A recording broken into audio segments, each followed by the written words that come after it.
Okay, story time. So if you're new here, I'm Stacy. I live in Saudi Arabia in Riyadh. And I moved here around 6 months ago.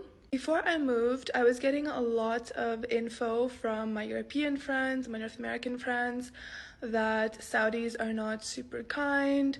They are not going to be nice to you if you're not Muslim. They're a very closed culture, so they won't be open to you. You look very different from everyone else there.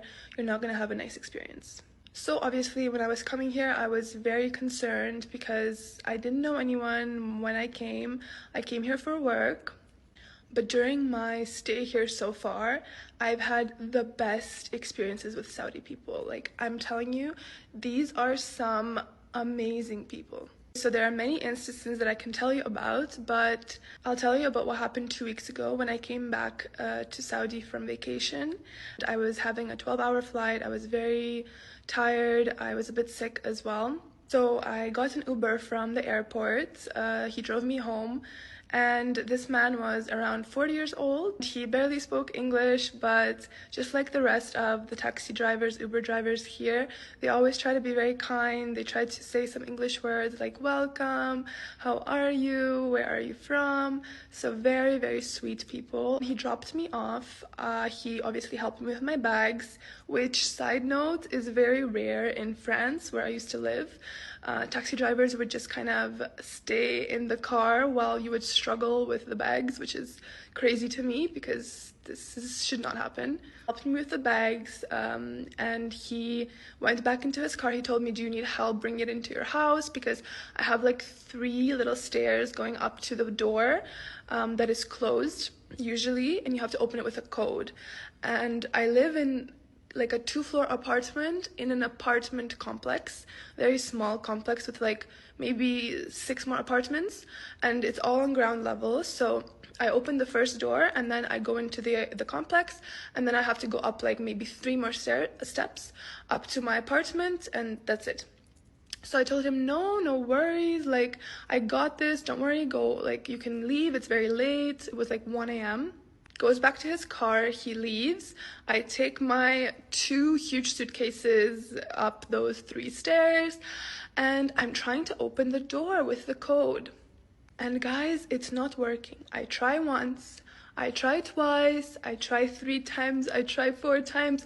My 7th time trying, I am about to cry because, I mean, we're in Saudi Arabia, it's 45 degrees, I'm getting very hot.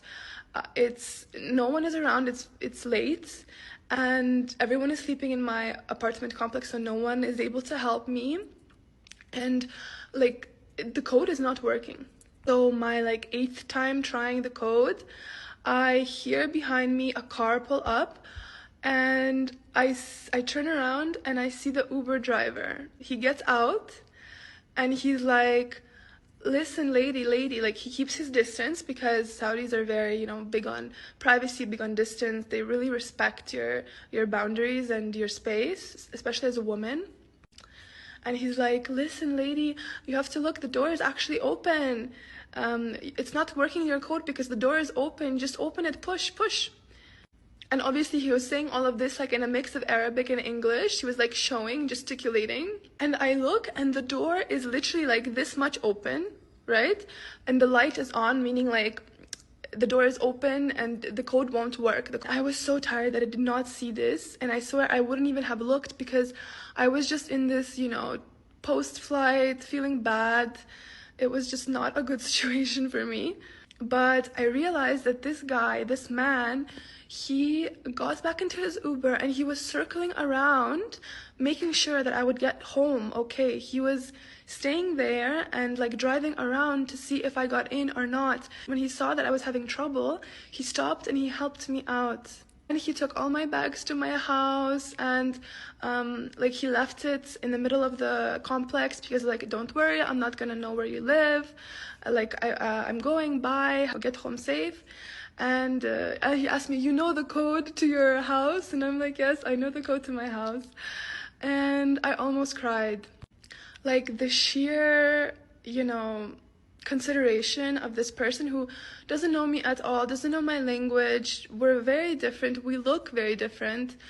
He's just a person that wanted to do good. He wanted to check up on a girl that, you know, obviously looked tired, had a long flight. It's just something beyond me. It never happened to me in Europe, never happened to me in North America. Drivers there, people there are kind of just thinking about themselves. I mean, I don't want to generalize, but this was my experience. I lived in Europe for 5 years, and North America, I lived for around 6+ years. There was never a time where I felt like I was looked after by a stranger. It was only always my family or friends that would look after me if I was having trouble with something. The moral of the story here is, if you're looking to move to Saudi Arabia, either for work or whatever, but you're really, you know, afraid of the difference in culture, you're afraid of maybe people here are not nice and you won't be accepted, take those thoughts out and throw them into the garbage, because the people here are so genuinely kind and considerate and caring. Anyway, that's my little hot take on Saudi Arabia as someone who has lived here for a little bit and has had many experiences here. If you want more story times, let me know. I have many about all the wonderful experiences I've been having.